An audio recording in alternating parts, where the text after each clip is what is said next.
माझ्या वाढदिवसानिमित्त मी अनाथालयात जेवण वाटायला गेलो होतो. तिथे एका कोपऱ्यात बसलेली एक छोटी मुलगी माझ्याकडे एकसारखी बघत होती. मी तिच्याजवळ गेलो आणि प्रेमाने तिच्या डोक्यावर हात ठेवला. तेव्हा तिने हळूच माझ्या शर्टाची बाही वर केली. माझ्या हातावरचा जन्मतः असलेला तो वळ पाहून तिने असं काही म्हटलं की माझ्या अंगावर काटा आला. माझं नाव यश आहे आणि मी शहरातील सगळ्यात श्रीमंत आणि प्रतिष्ठित व्यापारी अर्णव कमल यांचा एकुलता एक मुलगा आहे. माझं आयुष्य बाहेरून एखाद्या स्वप्नासारखं वाटतं. पैसा, प्रसिद्धी आणि मान सन्मान हे सगळं मला वारशाने मिळाले. लोक माझ्या वडिलांचं उदाहरण देतात की साहेब फक्त एक यशस्वी उद्योगपतीच नाही, तर ते देवाचे भक्त आणि खूप दयाळू माणूस आहेत. ते शहरातल्या अर्ध्या अनाथालयाचा आणि हॉस्पिटलचा खर्च स्वतःच्या खिशातून करतात.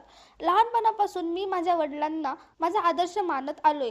त्यांचं व्यक्तिमत्व आणि त्यांची शिस्त मला नेहमीच प्रभावित करायची.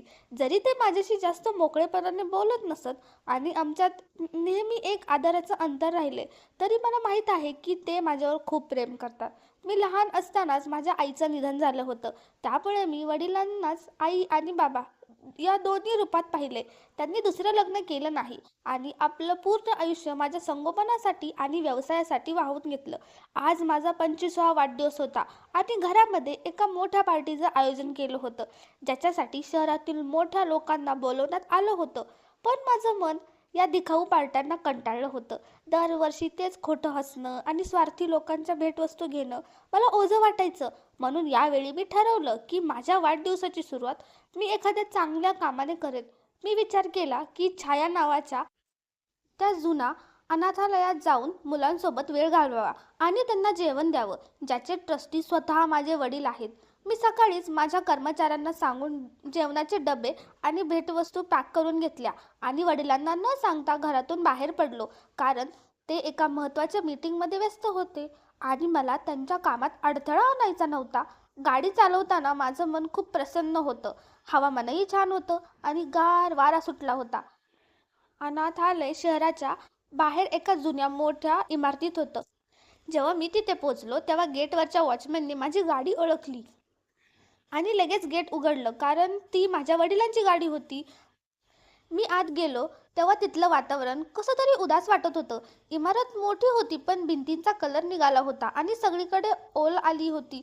अंगणात काही मुलं खेळत होती ज्यांचे कपडे मळालेले नव्हते पण खूप जुने वाटत होते. मला पाहून अनाथालयाच्या इन्चार्ज शीला त्यांच्या खुर्चीवरून उठून बाहेर आल्या. त्या स्वभावाने थोडा कडक आणि रुक्ष वाटत होत्या, पण मला पाहताच त्यांच्या चेहऱ्यावर एक खोटं हसू आलं. "अरे यश बाळा, तू इथे? साहेब नाही आले का?" त्यांनी इकडे तिकडे बघत थोडा घाबरलेल्या आवाजात विचारलं. त्यांचा हा प्रश्न मला विचित्र वाटला, जणू काही त्या माझ्या वडिलांना घाबरत होत्या. मी हसून उत्तर दिलं, "नाही, आज मी एकटाच आलोय. आज माझा वाढदिवस आहे आणि मला मुलांसोबत जेवायचं आहे." हे ऐकून त्यांच्या चेहऱ्यावर सुटकेचा भाव आला आणि त्यांनी लगेच मुलांना हॉलमध्ये जमा होण्याचा आदेश दिला. मुले रांगेत बसली. त्यांच्या डोळ्यात जेवणाची भूक आणि गिफ्टची ओढ स्पष्ट दिसत होती. हे दृश्य पाहून माझं मन भरून आलं की आपण किती अन्न वाया घालतो आणि ही निरागस मुलं एका वेळाच्या जेवणासाठी किती आसुसलेली आहेत. मी स्वतः आपल्या हाताने जेवणाचे डबे वाटायला सुरुवात केली. शीला माझ्यासोबतच होत्या आणि सारखं माझ्या वडिलांचं कौतुक करत होत्या. "साहेब देव माणूस आहेत, त्यांनीच या अनाथालयाला आधार दिलाय," त्या म्हणत होत्या. त्यांची ही चापलुसी मला आवडत नव्हती, म्हणून मी त्यांना म्हटलं की तुम्ही ऑफिसमध्ये जाऊन बसा, मी स्वतः मुलांशी बोलतो. त्या कचरत तिथून निघून गेल्या. मी मुलांमध्ये मिसळलो, त्यांच्याशी गप्पा मारल्या. मला मनापासून खूप शांत वाटत होतं. पण त्याच वेळी माझी नजर हॉलच्या कोपऱ्यात गेली. तिथे एका खांबाच्या मागे एक मुलगी गपचूप बसली होती. ती बाकी मुलांमध्ये वेगळी वाटत होती आणि तिने जेवणाचा डबाही घेतला नव्हता. तिचं वय साधारण 7-8 वर्ष असावं. तिचे केस विस्कटलेले होते आणि तिने एक जुना फ्रॉक घातला होता, पण तिचे डोळे खूप वेगळे होते. मोठे काळे डोळे, ज्यामध्ये लहान मुलांसारखा निरागसपणा नव्हता, तर एक प्रकारचा रिकामेपणा आणि राग होता. ती पापणी न लवलवता माझ्याकडे रोखून बघत होती. मी हळूहळू तिच्या जवळ गेलो. मला जवळ येताना पाहून ती घाबरली नाही, उलट ती अधिकच रागाने बघू लागली. मी तिच्या जवळ खाली बसलो आणि प्रेमाने विचारलं, "बाळा, तू जेवण का नाही घेतलं? तुला भूक नाही लागली का?" ती गप्पच होती. फक्त माझा चेहरा वाचण्याचा प्रयत्न करत होती. तिच्या हातात एक तुटलेली बाहुली होती, जी तिने छातीशी घट्ट धरली होती. मी खिशातून एक चॉकलेट काढलं आणि तिच्यासमोर धरलं. हे घे, खूप छान आहे. तिने माझ्या हाताकडे पाहिलं, मग माझ्या डोळ्यात पाहिलं आणि पहिल्यांदा ती बोलली, मला तुमची भीक नकोय. तिचा आवाज जरी हळू होता, पण त्यातील कडवटपणाने मला धक्का दिला. मी आश्चर्याने विचारलं, ही भीक नाहीये बाळा, हे तर गिफ्ट आहे. आज माझा वाढदिवस आहे. ती तिरस्काराने म्हणाली, वाढदिवस? श्रीमंत लोक स्वतःचा आनंद साजरा करण्यासाठी आम्हा गरिबांचा तमाशा करायला येतात. हे तिचे शब्द नव्हते. तिने नक्कीच कुठून तरी ऐकले होते. मी संयम ठेवला आणि तिच्या डोक्यावर हात ठेवण्यासाठी माझा उजवा हात पुढे केला.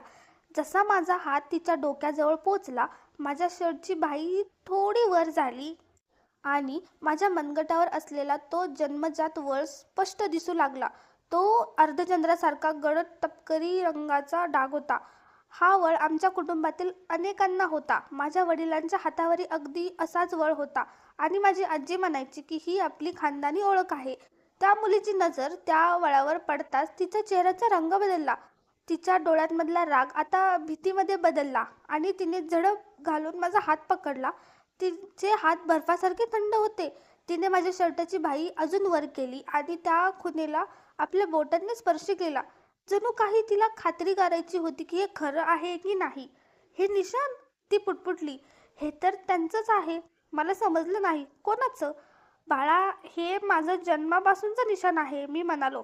तिने डोळ्यात पाणी आणून माझ्याकडे पाहिलं आणि थरथरत्या आवाजात म्हणाली, तू खोटं बोलतोयस. हे निशाण फक्त तुझंच नाहीये. हे निशाण त्या मोठ्या साहेबांचं पण आहे, जे रात्रीच्या अंधारात इथे येतात. हे ऐकून माझ्या काळजात धस्स झालं. अनाथालयात मोठे साहेब? म्हणजे फक्त एकच व्यक्ती, माझे वडील अर्णव कमल. पण ते तर इथे फक्त दिवसा सरकारी कामासाठी यायचे. तू कोणाबद्दल बोलतेस? मी गंभीर होऊन विचारलं. रात्री इथे कोण येतं? तिने इकडे तिकडे पाहिलं, जणू तिला कोणी ऐकेल याची भीती वाटत होती. मग हळू आवाजात म्हणाली, तोच माणूस जो स्वतःला देवदूत म्हणवतो, ज्याचा फोटो बाहेर ऑफिसमध्ये लागलाय, तो माझ्या आईकडे येतो. माझ्या अंगावर काटा आला. बाहेर ऑफिसमध्ये फक्त माझ्या वडिलांचा फोटो होता. ही मुलगी काय म्हणतीये? माझे वडील इथे येतात, पण का? आणि तिची आई कोण आहे? तुझी आई कुठे आहे? मी अस्वस्थ होऊन विचारलं. तिने भिंतीकडे बोट दाखवत म्हटली, ती तिथेच आहे, त्या बंद खोलीत जिथे कोणालाही जायची परवानगी नाही. तिथे तिला कैद करून ठेवले आणि जेव्हा ते लोक येतात तेव्हा मला बाहेर काढलं जातं. जेव्हा ते मला धक्का देत होते तेव्हा मी त्यांच्या हातावरचं हेच निशाण पाहिलं होतं. माझं डोकं चक्रावून गेलं. हे अशक्य होतं. माझे वडील तर खूप सात्विक आणि दयाळू आहेत. ते असं कसं करू शकतात? नक्कीच या मुलीची काहीतरी चूक होती.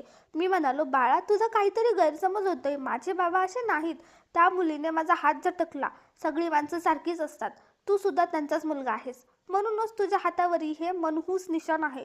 तिच्या बोलण्यात इतका तिरस्कार होता की मी थक्क झालो. मी अजून काही विचारणार इतक्यात मागून शीलाचा जोरात आवाज आला. गीता, तू इथे काय करतेस?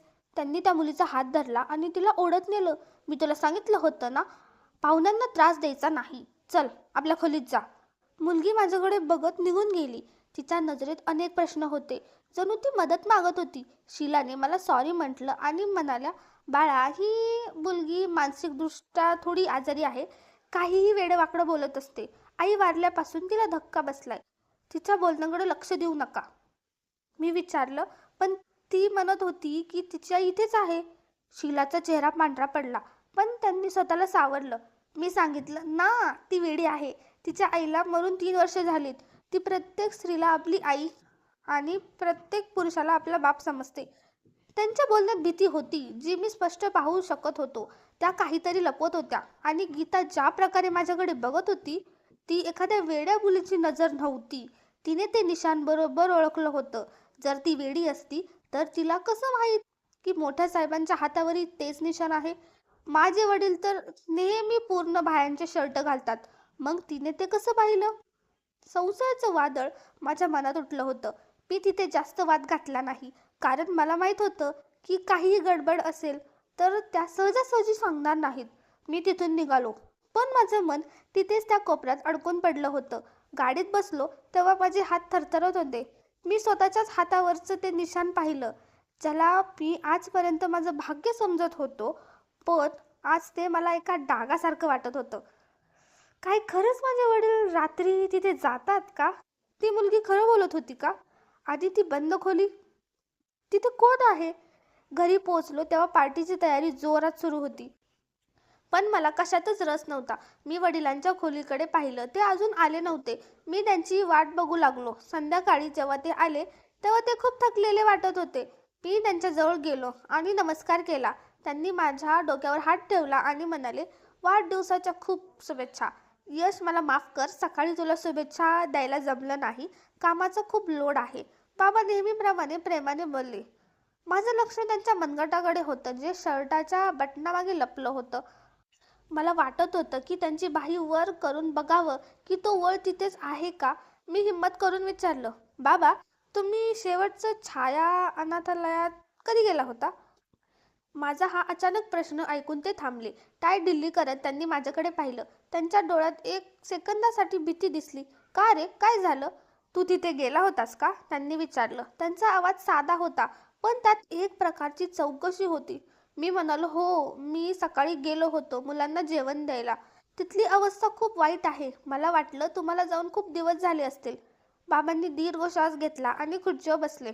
हो बाळा, तू बरोबर बोलतोयस. कामात इतका अडकलोय की तिथे जायला वेळच मिळत नाही. मी शीलावर सगळं सोडून दिलंय.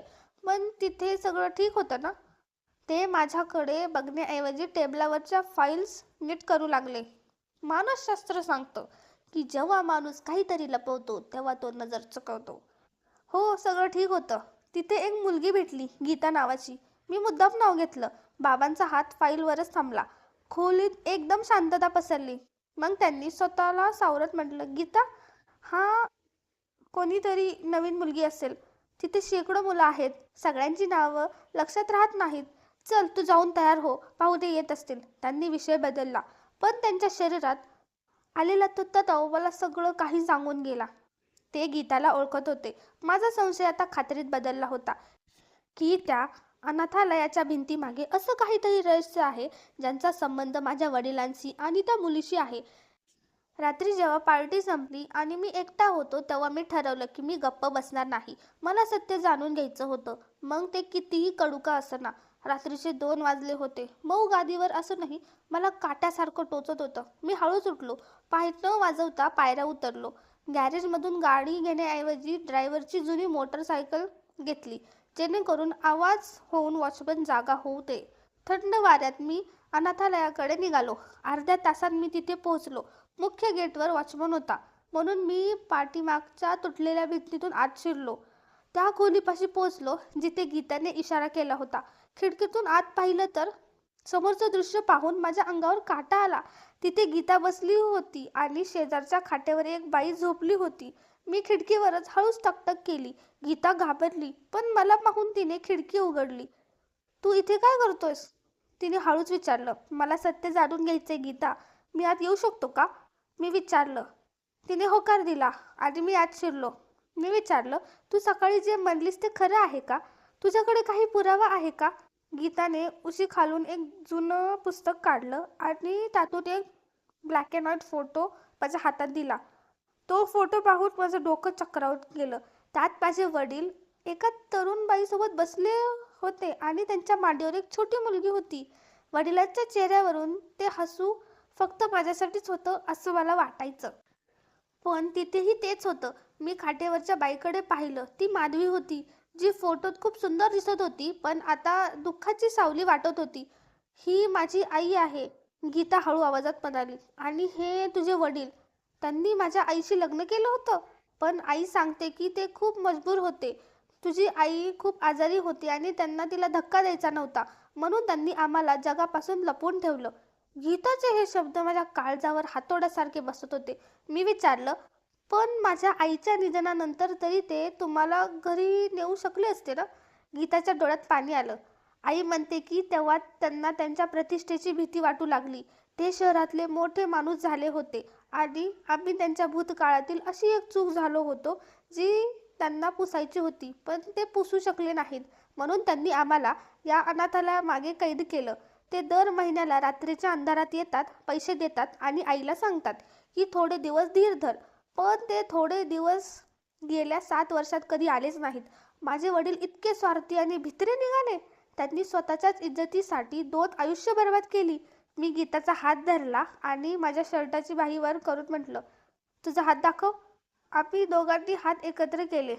चंद्राच्या प्रकाशात आमच्या दोन्ही हातावरचे ते अर्धचंद्रकार वर चमकत होते. ही निसर्गाची ती साक्ष होती जी कोणतीही न्यायालय नाकारू शकत नव्हतं. गीता, आपण बहीण भाऊ आहोत. माझा आवाज भरून आला. तुझ्या नसांमध्ये तेच रक्त आहे जे माझ्या नसात आहे. गीताने आश्चर्याने पाहिलं. भाऊ, पण तू तर बंगल्यात राहतोस आणि मी इथे. तू मला बहीण कसं मानू शकतोस? मी तिला मिठी मारली. बंगला आणि झोपडीने नाती बदलत नाहीत ग सोन्या. मी तिच्या केसावरून हात फिरवला. मला माफ कर. मला यायला उशीर झाला. मला माहीतच नव्हतं की माझी एक बहीण आहे. माझी वाट बघतीये. इतक्यात खाट्यावरच्या बाईने कूस बदलली आणि त्या जागा झाल्या. मला पाहून त्या घाबरल्या. कोण आहे हा गीता? त्यांनी थरथरत्या आवाजात विचारलं. मी पुढे होऊन म्हणालो, घाबरू नका काकी, मी यश आहे, अर्णव कमल यांचा मुलगा. माधवी काकी थरथरायला लागल्या. यश, तू इथे कसा? अर्णवने तुला पाठवलं का? तो आम्हाला इथून काढणार आहे का? त्यांच्या आवाजातली भीती पाहून मला स्वतःचीच लाज वाटली. मी म्हणालो, नाही काकी, मी स्वतः आलोय. वडिलांनी तुमच्यावर जो अन्याय केला त्याचा मला खूप पश्चाताप होतोय. माधवीने माझ्याकडे पाहिलं आणि दुःखी स्वरात म्हणाली, तू अगदी तुझ्या वडिलांसारखाच दिसतोयस यश. तेच डोळे, तेच कपाळ. पण देव करो तुझं मन त्यांच्यासारखं नसो. हे वाक्य माझ्यासाठी एका थपकीसारखं होतं. मी त्यांचा हात धरून म्हणालो, काकी, माझं मन त्यांच्यासारखं नाहीये. मी तुम्हाला वचन देतो की मी तुम्हाला आणि गीताला तुमचा हक्क मिळवून देईन. तुम्ही आता इथे कैद राहणार नाही. तुम्ही माझ्या घरी त्या सन्मानाने राहाल जो तुमचा हक्क आहे. त्यांची हतबलता पाहून माझं रक्त सळसळलं. मी म्हणालो, मी विसरू शकत नाही काकी. हे निशाण. मी माझा हात दाखवला आणि म्हणालो, हे निशाण मला विसरून देणार नाही. मी वचन देतो की मी तुमच्यासाठी, गीतासाठी आणि सत्यासाठी लढेन. मला फक्त थोडा वेळ द्या. मला कोणताही गोंधळ नकोय ज्यामुळे तुम्हाला त्रास होईल. मी कायदेशीर मार्गाने तुम्हाला सन्मानाने सर्वांसमोर घेऊन जाईन. मी गीताकडे पाहिलं. ती आशेने माझ्याकडे बघत होती. मी तिच्यासमोर बसलो. तिचे छोटे हात आपल्या हातात घेतले आणि म्हणालो, गीता, आज तुझा भाऊ तुला वचन देतोय की लवकरच असा दिवस येईल जेव्हा तू या अनाथालयाच्या दारातून नाही तर आपल्या घराच्या मुख्य प्रवेशद्वारातून आत येशील. कोणीही तुला लपवू शकणार नाही. गीताने माझा हात दिला आणि हसून म्हणाली, मला खात्री आहे दादा. आई म्हणायची की देवाच्या घरी उशीर आहे पण अंधार नाही. कदाचित तूच तो देवदूत आहेस ज्याची आम्ही वाट पाहत होतो. तिथे जास्त वेळ थांबणं सुरक्षित नव्हतं. मी खिडकीतून बाहेर उडी मारली. बाहेर आतही अंधार होता, पण माझ्या मनातले वादळ आता दूर झालं होतं. आता माझ्याकडे एक ध्येय होतं. सकाळ झाली. मी जेवणाच्या टेबलांवर बाबांची वाट पाहत बसलो होतो. काही वेळातच बाबा खाली आले. त्यांनी नेहमीप्रमाणे पांढरा स्वच्छ कुर्ता पायजामा घातला होता आणि त्यांच्या चेहऱ्यावर तोच दरारा होता. यश, तू ठीक आहेस ना बाळा? तुझे डोळे लाल झालेत. झोपला नव्हतास का? त्यांनी विचारलं. मी दीर्घ श्वास घेतला आणि खुर्ची त्यांच्याजवळ नेली. हो बाबा, मी रात्रभर जागा होतो. मी त्या निशाणाबद्दल विचार करत होतो जे निसर्गाने आपल्या हातावर बनवले. हे ऐकताच त्यांच्या चेहऱ्यावरचा रंग उडाला. काय वेड्यासारखं बोलतोयस? नाश्ता कर. त्यांनी विषय टाळण्याचा प्रयत्न केला. मी माझ्या शर्टाची बाही वर केली आणि हात टेबलावर ठेवला. हे वेडपट बोलणं नाहीये बाबा. ही निसर्गाची साक्ष आहे. मी काल रात्री पुन्हा अनाथालयात गेलो होतो. मी तो बंद खोलीचा प्रकार पाहिला. मी माधवी काकीला आणि गीताला पाहिलं. मी ते फोटोही पाहिला जो तुम्ही जाळण्याचा प्रयत्न केला होता. खोलीत स्मशानसारखी शांतता पसरली. बाबा माझ्याकडे एखाद्या अनोळखी माणसासारखे बघत होते. यश, ते सगळं खोटं आहे. त्यांनी शेवटचा प्रयत्न केला.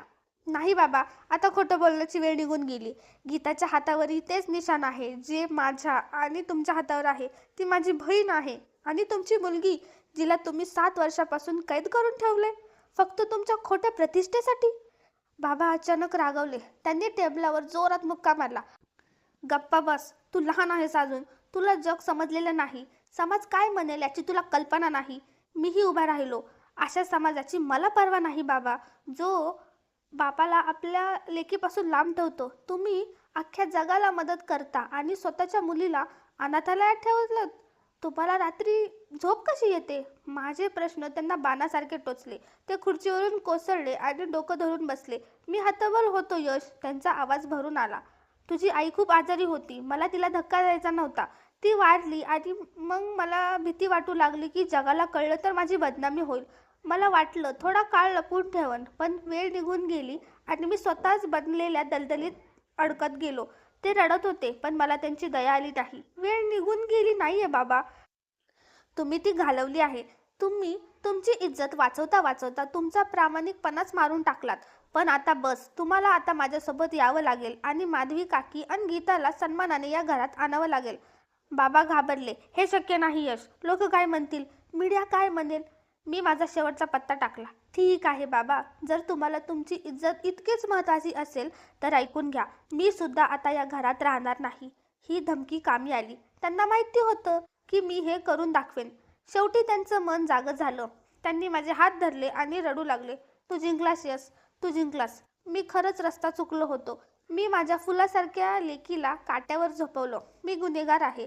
मी त्यांना सावरलं आणि म्हणालो, चला बाबा, उशीर करू नका. गीता वाट बघते. आम्ही अनाथालयात पोचलो. बाबांना तिथे पाहून शीला घाबरली. बाबा कडक आवाजात ओरडले, शीला, माधवी आणि गीताला बाहेर बोलवा. त्यांचं सामान पॅक करा. त्या आमच्यासोबत घरी येत आहेत. काही मिनिटातच माधवी काकी आणि गीता बाहेर आल्या. गीता घाबरून आईच्या मागे लपली. बाबा त्यांच्या जवळ गेले आणि गीतासमोर गुडघ्यावर बसून हात पसरले. गीता, माझ्या बाळा, इकडे ये. त्यांच्या आवाजातला तो ओलावा पाहून गीता हळूहळू पुढे आली. बाबांनी तिला घट्ट मिठी मारली. मला माफ कर बाळा, मी खूप वाईट बाप आहे.